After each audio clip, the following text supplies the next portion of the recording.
les va? Qué gusto que nos acompañen este viernes en una nueva emisión de la UNAM Responde, terminando la semana en este espacio informativo que nos permite conocer, disfrutar y vivir nuestra universidad desde muy diferentes perspectivas. Hoy que es viernes vamos a acercarnos a la historia al estilo de Alejandro Rosas. Además vamos a platicar sobre murciélagos y vampiros en nuestra biodiversidad y la entrevista la dedicaremos a platicar sobre teatro, Teatro UNAM y en particular sobre el carro de comedias. Quédense con nosotros.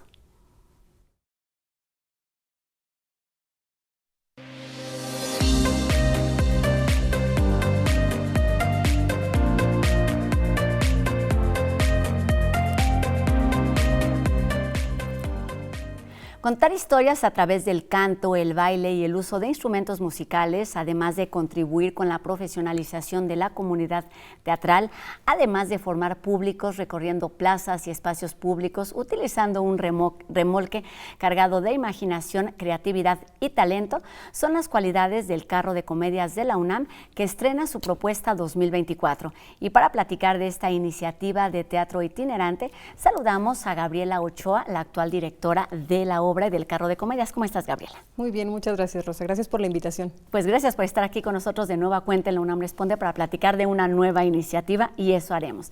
Pero antes saludamos con mucho gusto a Carlos Murguía, quien es actor y bailarín de esta nueva etapa del carro de comedias. ¿Cómo estás, Carlos? Muy bien, muy bien. Muchas gracias también por la invitación y pues contento de poderles platicar un poco de eso se trata, de contagiar el gusto por el teatro y de explicar de qué va esta propuesta que tiene como una personalidad muy particular. Gaby, ¿qué es y qué no es el carro de comedias? Bueno, qué difícil pregunta. Este carro particular es una propuesta de Bertolt Brecht, El alma buena de Szechuan, y la propuesta que yo hice a Teatro UNAM fue montar esta obra de Brecht, porque me parecía que era muy importante o muy afortunado esa coincidencia del teatro popular, el teatro hecho para todo el mundo, sacarlo de las salas, que cualquiera que va pasando puede quedar a verse una obra, y al mismo tiempo hablar de los temas sociales de los que aborda Brecht en su teatro. En este caso, la propuesta además fue hacer un teatro de máscara, con lo cual se sintetizan muy bien los arquetipos que Brecht propone en sus personajes. Entonces es una puesta en escena muy atractiva visualmente, que además tuvo una adaptación de este texto que quedó muy concisa, muy bien hecha, con todo el equipo creativo, con todo el elenco, y estamos todos muy contentos y contentas. Una propuesta muy retadora para todos quienes participan en esta edición. Cuéntanos, Carlos, tú vienes de otro estado, ¿cómo llegas a integrarte al carro de comedias? Porque tiene que ver con una convocatoria, con casting y con varios procesos para poder ser digno, merecedor de estar en el carro de comedias. Sí, claro. La convocatoria sale cada año. Y lo que Teatro UNAM busca pues son 3 actrices, 3 actores de cualquier lugar del país, pero hablábamos de que pues es difícil porque por el tiempo que te da la convocatoria para estar en la ciudad y para pasar como los filtros, es a veces difícil que gente de otros lugares de la República podamos acceder a esto.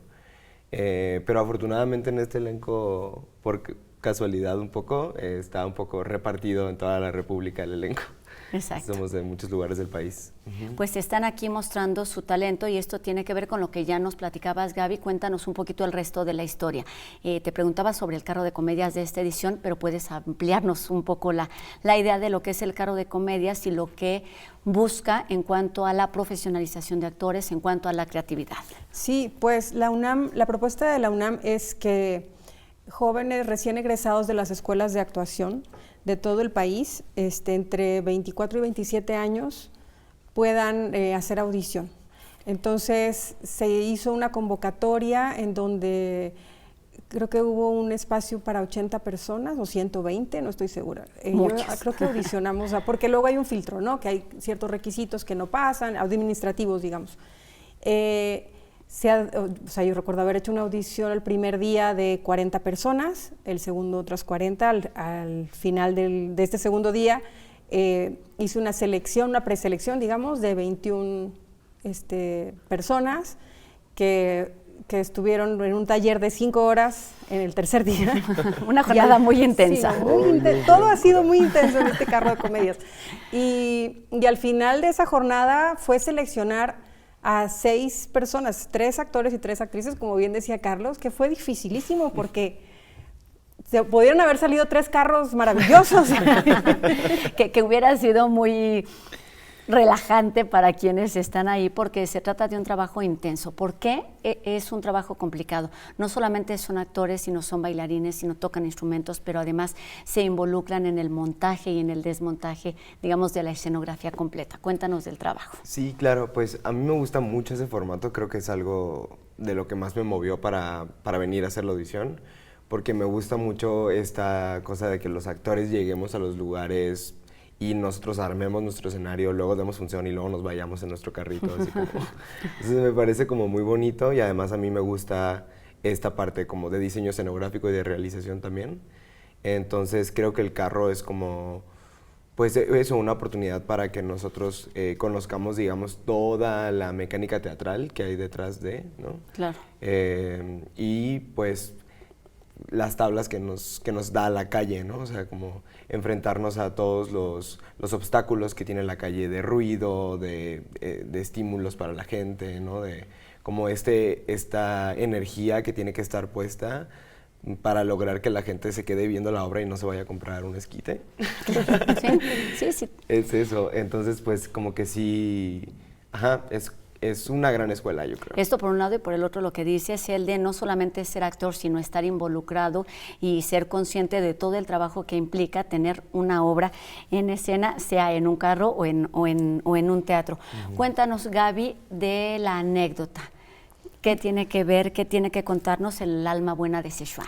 Bueno, se trata de 3 dioses que bajan a la tierra para ver si existen almas buenas todavía. Y no encuentran a nadie, ni siquiera que les dé hospedaje, hasta que una chica muy pobre, Shente, que es la protagonista, los hospeda en su casa. Ella es una prostituta y ellos, como recompensa, le regalan unas monedas de plata para que pueda emprender un pequeño negocio y pueda dejar la calle. Entonces así lo hace, pero entonces toda la gente que está alrededor de ella, por la gran miseria en la que viven, se empiezan a aprovechar de Shente, hasta que llega su primo, Shuita, a poner orden en los asuntos económicos de Shente, y más adelante nos damos cuenta que es la propia Shente vestida de hombre, tratando de sacar a flote el barco, ¿no? Entonces, bueno, Brecht hace una crítica al capitalismo fuertísima, en donde hasta dónde una persona puede ser buena si no tiene ni qué comer, ¿no? ¿En dónde está esa línea para decir que una persona tiene estas virtudes de la bondad o la generosidad? Por un lado. Y por otro, el Brecht deja sobre la mesa el tema que tanto con Maribel Carrasco, que hace esta adaptación maravillosa, y yo quisimos retomar, que son los roles de género, ¿no? Porque es la misma persona, en tanto que mujer no es escuchada, y una vez que se viste de hombre y se hace pasar por el primo, entonces tiene una autoridad y todo el mundo lo respeta. Claro. Y de eso va nuestra no versión. Todos somos o completamente buenos ni completamente malos, sino tiene que ver mucho con las circunstancias. Cuéntanos desde la parte de la actuación, ¿cómo se preparan? Fue un reto importante de adaptación y lo mencionábamos antes de entrar, se trata de 6 actores que van personificando 18 personajes. ¿Cómo se va dando este rol dentro de la obra?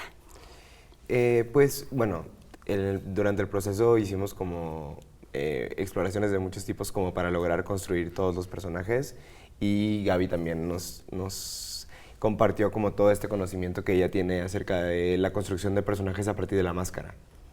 Y creo que precisamente ese proceso para mí como actor fue el que me permitió poder como definir muy bien mis personajes en términos de cómo habla, cómo se mueve, ¿no? Dónde tiene el peso, ese tipo de cosas, para poder poder representar todos estos personajes y que cada uno tenga pues su esencia, su propia construcción.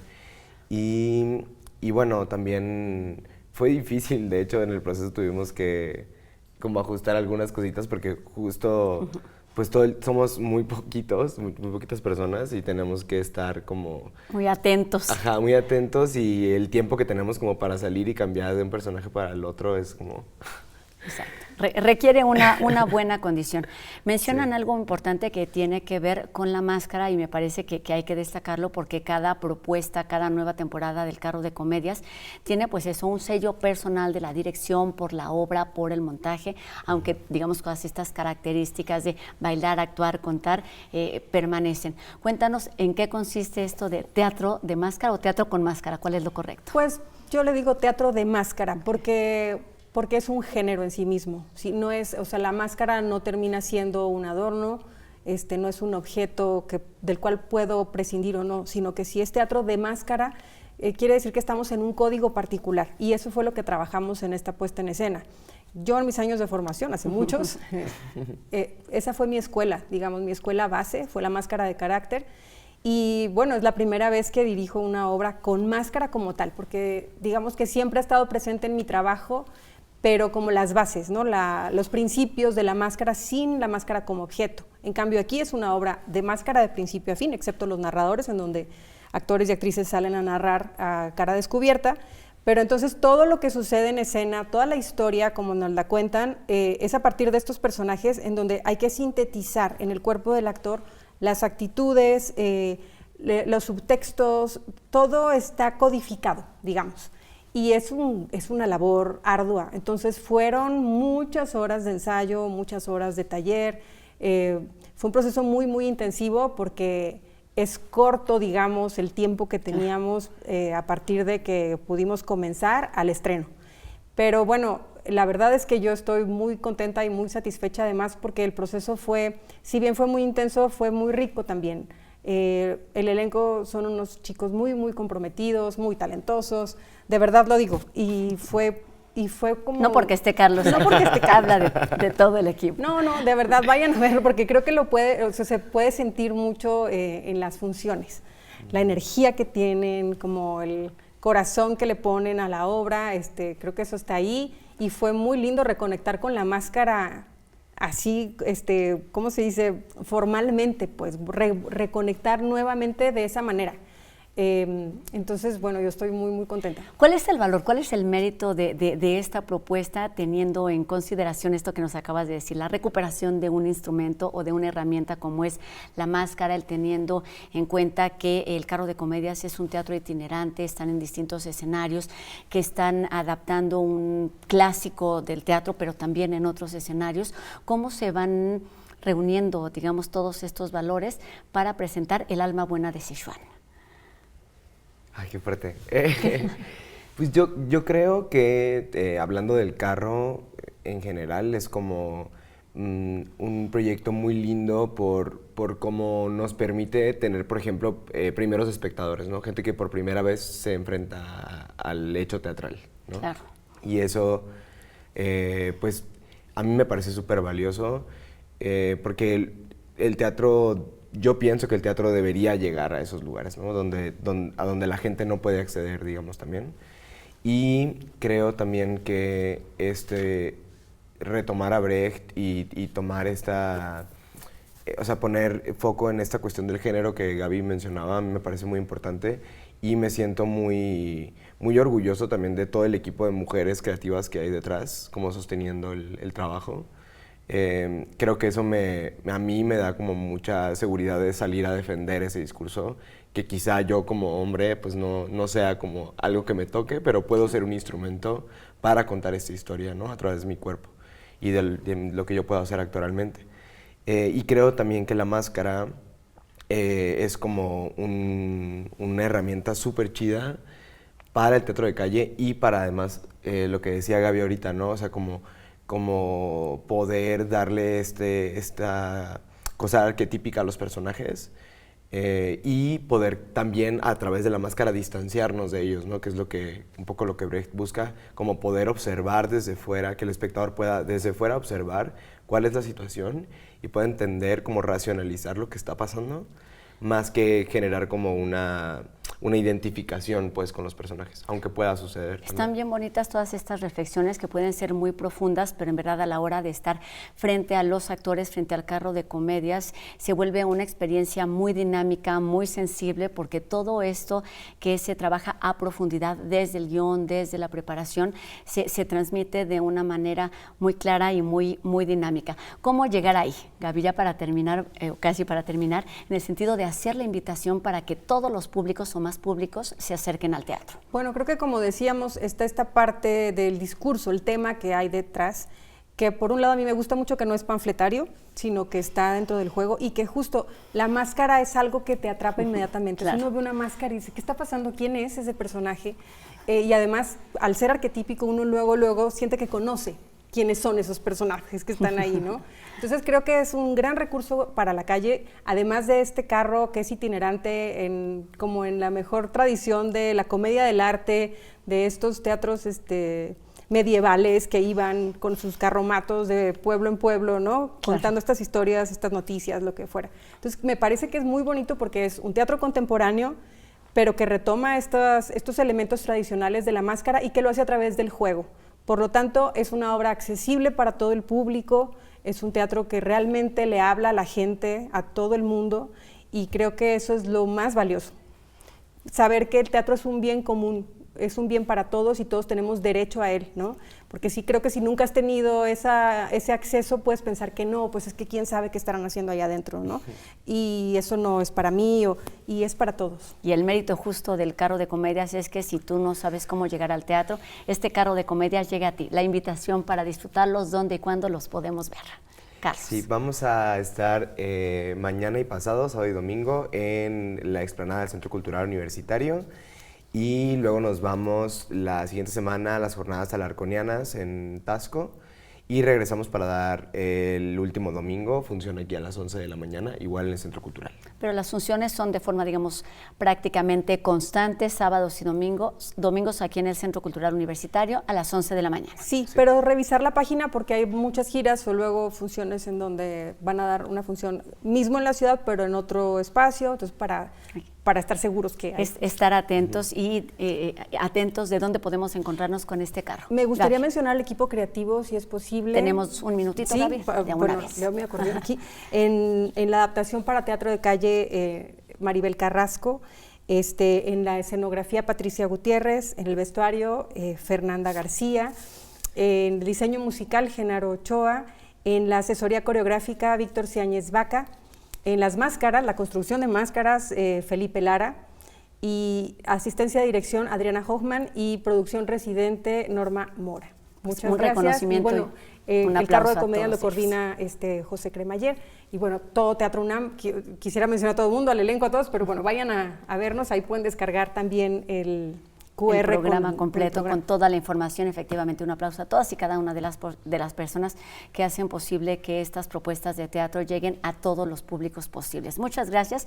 Y muchas felicidades, Gabriela Ochoa, directora de El Alma Buena de Sichuan, y Carlos Murguía, actor y bailarín también de esta edición del Carro de Comedias. Gracias, chicos, y mucho éxito en las presentaciones aquí en el Centro Cultural y, por supuesto, también en las diferentes giras. Estar atentos a la programación.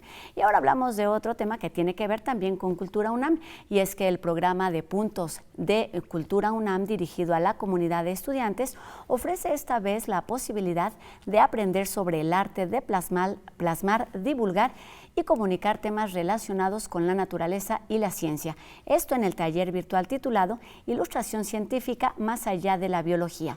Se trata de 4 sesiones que se llevarán a cabo del 20 al 23 de mayo a través de la plataforma Zoom de 5 a 7 de la noche. El cupo es limitado y está dirigido únicamente a los miembros de este programa. La inscripción y todos los detalles se encuentran en la página que aparece en nuestra pantalla, comunidad.cultura.unam.mx. Les platicábamos hace una semana que casi 100 presidentes han escrito la historia política de nuestro país, pero ¿qué pasaría si faltara el titular del Poder Ejecutivo? Sobre esto, Alejandro Rosas nos cuenta en el lado B de la historia de este viernes.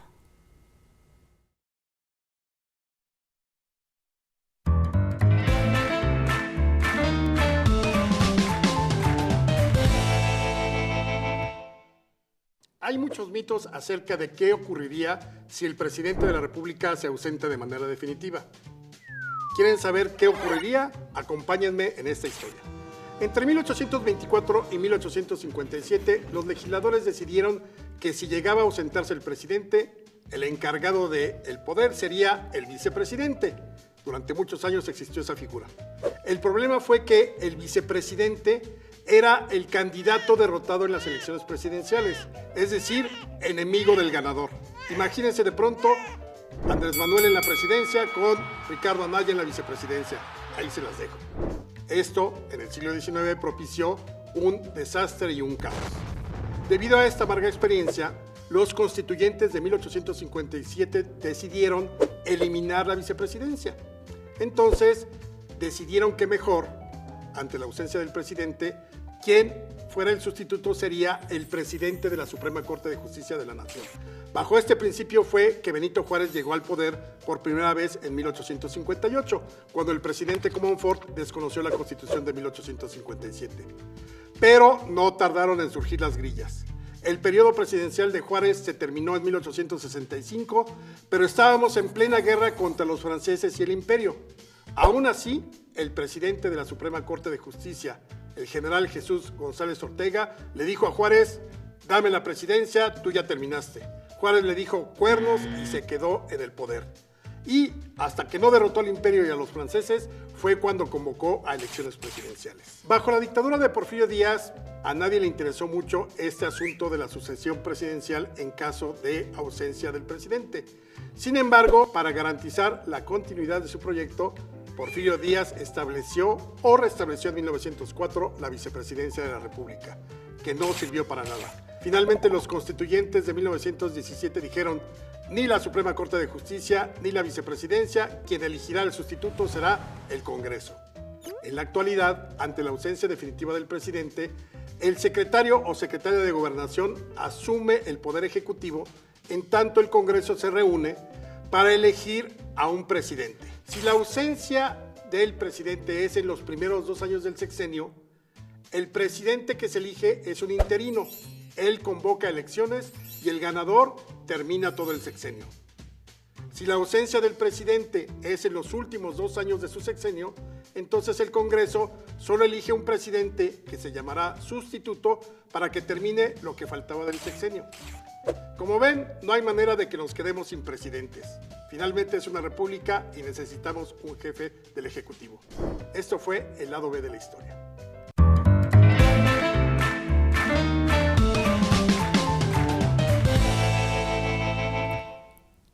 Hay nuestra duda resuelta. Y bueno, una de las especies más enigmáticas y atractivas son sin lugar a dudas los murciélagos. Sobre sangre, alas y vampiros va nuestra biodiversidad del día de hoy.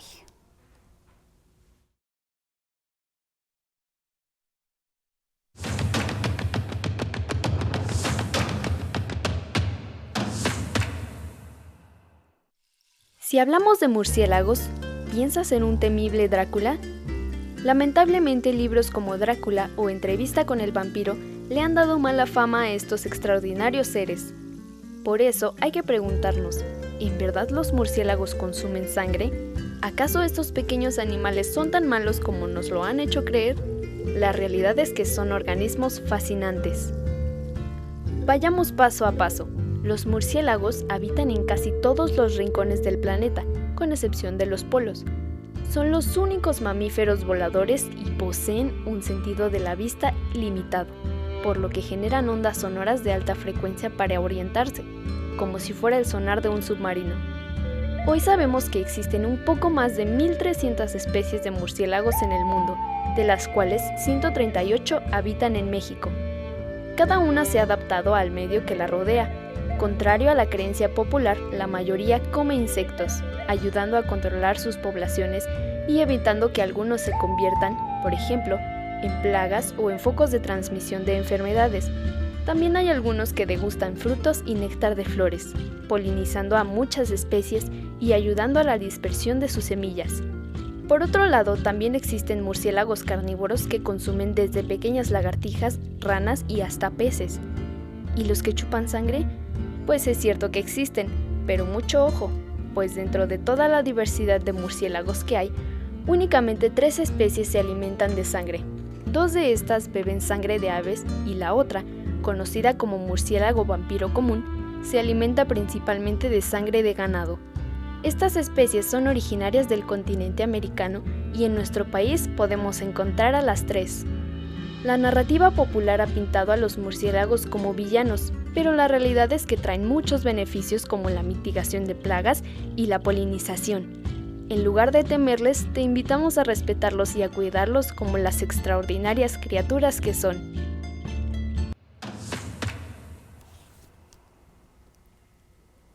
Ahí están y forma parte de nuestra realidad, pero también de nuestros imaginarios. Y con esto terminamos nuestro programa de hoy, agradeciendo a Erika Ordóñez su participación en la interpretación de lengua de señas mexicana, que nos permite llegar a un público más amplio, y agradeciéndoles a todos ustedes que nos hayan acompañado a lo largo de la semana. Les recordamos que podemos estar en comunicación a través de nuestras redes sociales. En este momento están apareciendo en nuestras pantallas para que sigamos haciendo juntos este programa universitario.